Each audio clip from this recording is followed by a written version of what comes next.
లోక్సభ ఎన్నికల కసరత్తును ముమ్మరం చేసింది కాంగ్రెస్ హైకమాండ్. కాసేపట్లో ఢిల్లీలో కాంగ్రెస్ లోక్సభ ఎన్నికల సన్నద్ధత సమావేశం జరగనుంది. తెలంగాణ లోక్సభ ఇన్ఛార్జ్లతో ఖర్గే, రాహుల్ సమావేశం కానున్నారు. ఏఐసీసీ కార్యాలయానికి టీ కాంగ్రెస్ నేతలు చేరుకున్నారు.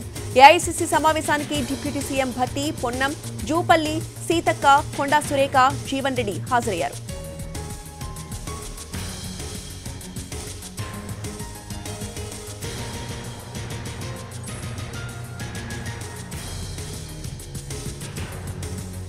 లోక్సభ ఎన్నికల కసరత్తు ముమ్మరం చేసింది కాంగ్రెస్ హైకమాండ్. కాసేపట్లో ఢిల్లీలో కాంగ్రెస్ లోక్సభ ఎన్నికల సన్నద్ధత సమావేశం జరగనుంది.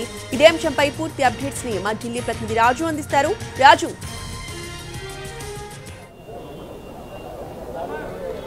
రోజా, రానున్నటువంటి లోక్సభ ఎన్నికలను పూర్తి స్థాయిలో ప్రతిష్టాత్మకంగా తీసుకుంటుంది కాంగ్రెస్.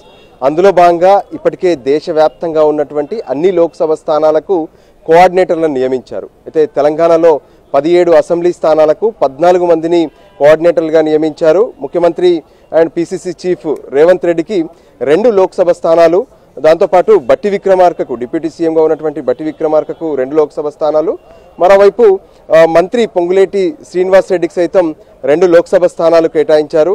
సో ఓవరాల్గా ఈరోజు జరిగేటటువంటి సమావేశం ప్రాథమికంగా అంటే రానున్నటువంటి లోక్సభ ఎన్నికల్లో పార్టీ నుంచి అనుసరించాల్సినటువంటి వ్యూహాలేంటి, ఇతర పార్టీలతో కలిసి వెళ్లేందుకు కావాల్సినటువంటి కోఆర్డినేషన్ ఎలా ఉండాలి, అంతేకాదు రానున్నటువంటి ఎన్నికల్లో ఆ పార్టీ గెలుపు కోసం ఇప్పటి నుంచే ఎటువంటి ప్లానింగ్తో ప్రజల్లోకి వెళ్ళాలి, ఇటువంటి అంశాలపైన మరికొద్ది సేపట్లో ఏఐసీసీ కార్యాలయంలో సన్నద్ధక సమావేశం ప్రారంభం కాబోతుంది.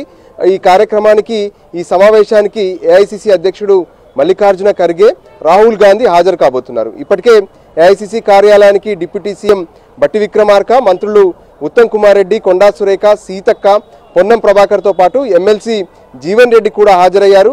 సో ఓవరాల్గా తెలంగాణలో అంటే ఇప్పటికే తెలంగాణలో అధికారంలోకి వచ్చింది కాంగ్రెస్.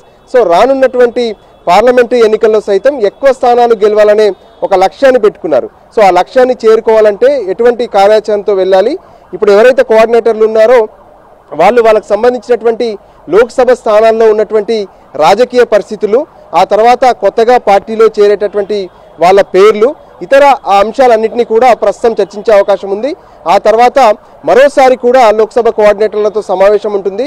సో మొత్తానికి రానున్నటువంటి లోక్సభ ఎన్నికల కోసం కాంగ్రెస్ పూర్తి స్థాయిలో సన్నద్ధతకు సిద్ధమవుతున్నారు. అందులో భాగంగానే ప్రస్తుతం మరికొద్దిసేపట్లో సమావేశం ప్రారంభం కానుంది. రోజా, రైట్, థ్యాంక్ యూ రాజు.